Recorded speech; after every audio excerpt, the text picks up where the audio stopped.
ব্যাংকের ভালো সার্ভিসটাকে আর মনে রাখি না। আমরা একটি অকৃতজ্ঞ জাতি। রাতে 10 জনকে যদি একজনকে যদি 10 বার দান করেন, একদিন যদি কোনো রকম আপনি বিব্রত থাকেন, অতীতের 10 দিনের কথা কিন্তু সে অস্বীকার করবে। তো প্রিয় উপস্থিতি, ইসলামী ব্যাংক গড়মারণ সকল ব্যাংক থেকেও সার্ভিস ভালো এবং তড়িৎ গতিতে টাকা দেয়। এখন পর্যন্ত ইসলামী ব্যাংক ভালো আছে আলহামদুলিল্লাহ। আমি আপনাদেরকে বলতে চাচ্ছি যে ইসলামী ব্যাংক যারা প্রতিষ্ঠা করেছেন, আমি তাদেরকে শ্রদ্ধার সাথে স্মরণ করি।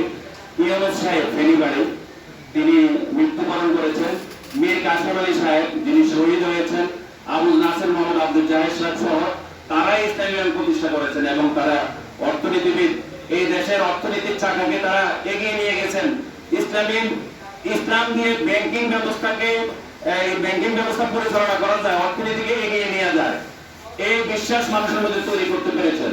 কিন্তু আপনারা জানেন 2012 সাল থেকে 2020 সাল পর্যন্ত ইসলামী ব্যাংক কিন্তু আপনার এই যে বিশ্বের যে 1000 ব্যাংক আছে, সেই 1000 ব্যাংকের তালিকায় ইসলামী ব্যাংক কিন্তু ছিল এবং একমাত্র বাংলাদেশের প্রতিনিধিত্বকারী ভালো ব্যাংক হিসেবে ইসলামী ব্যাংকে কিন্তু বারবার তার নাম কিন্তু এখানে উঠে এসেছে। প্রিয় উপস্থিতি, তা আমরা আপনাদেরকে বলতে চাই, মাঝখানে কিছু দুর্বৃত্তায়ন এই ব্যাংকে জবরদস্তি করে দখল করার চেষ্টা করেছে, বিভিন্ন ভাবে তারা লুটিপুটি নেওয়ার চেষ্টা করেছে। আমি যখন 2017 সালে যখন এই ব্যাংকের দিকে যখন আপনার খারাপ নজর পড়ে কিছু দুর্বৃত্তের, তখন আমি দেখেছি পত্রপত্রিকাগুলো দুর্বৃত্তের পক্ষে নিউজ করেছে এবং বলেছে যে জামাতের রাহত মুক্ত হয়েছে ইসলামী ব্যাংক। আমি বলতে চাই, উদাহরণটা যদিও খারাপ ভাবে দিতে চাই, আমি আমার স্ত্রী নিয়ে বসবাস করি আর আমার স্ত্রীকে কিছু দুর্বৃত্ত লুটপাট করে নিয়ে দর্শন করার পর বলতেছে যে এখন রাহত মুক্ত হয়েছে। ঠিক এমন কাজটি করে ছেড়েছে কিন্তু তারা আজকে এই ব্যাংকটাকে তারা শেষ করার চেষ্টা করেছে, কিন্তু শেষ হয়নি। এখানে আদর্শবান লোক আছে, এখানে আপনার শুভাকাঙ্ক্ষীরা আছে, দেশে বিদেশে ছড়িয়ে ছিটিয়ে আছে এই ব্যাংকের কল্যাণকামী ব্যক্তিরা। এই ব্যাংক কখনোই শেষ করতে পারবে না ইনশাআল্লাহ।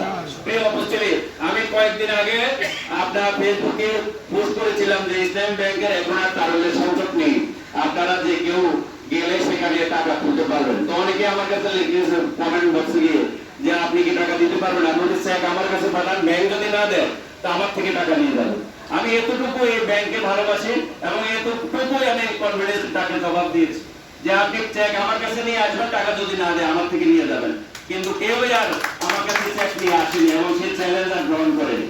তো প্রিয় উপস্থিতি, ইসলামী ব্যাংক এগিয়ে যাবে এবং যারা মাঝখানে এসে একটু সরকারি বদমাশি করার চেষ্টা করেছে, আল্লাহ পাকে দেশকে রক্ষা করেছে।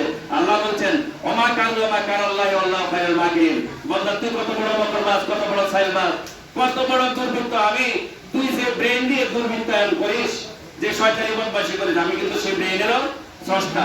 আল্লাহ তাআলা সেই দুর্বৃত্তায়ন হাত থেকে এই জাতিকে রক্ষা করেছেন, মানুষের লাখ লাখ কোটি টাকা হেফাজত হয়েছে। এই ব্যাংক ইনশাআল্লাহ এগিয়ে যাবে, আমরা আস্থা নিয়ে এই ব্যাংকের সাথে কাজ করতে পারি এবং এই ব্যাংক ইনশাআল্লাহ সকল ব্যাংকের নেতৃত্ব দেবে ইসলামী ব্যাংক। সেই প্রত্যাশা রেখে আমি সবাইকে ধন্যবাদ জানিয়ে কথা শেষ করছি। আল্লাহ হাফেজ। বাংলাদেশ জিন্দাবাদ। ইসলামী ব্যাংক বাংলাদেশ PLC জিন্দাবাদ।